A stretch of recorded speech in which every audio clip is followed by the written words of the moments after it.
సిగ్గుపడద్దు.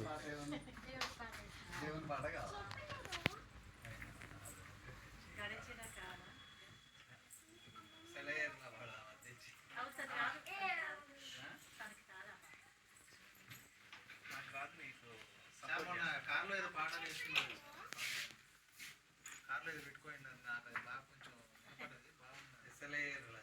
అదే ఆ రోజు చర్చిలో మాది ఉంటే ప్రాక్టీస్ మంచిదే సార్, మీరు బాడండి. నేను కూడా మీకు మీరిద్దరు ఒకసారి పక్క పక్క నిలబడండి. పక్కన ఆ కుర్చీలు ఉన్నాయండి, కూర్చోండి. నిల్చో. నువ్వు కూడా బొమ్మ డాడీ పక్కన పో. డాడీ పక్కకి రా, కొంచెం డిఫరెన్స్ ఉండాలి. డాడీ పక్కకి రా.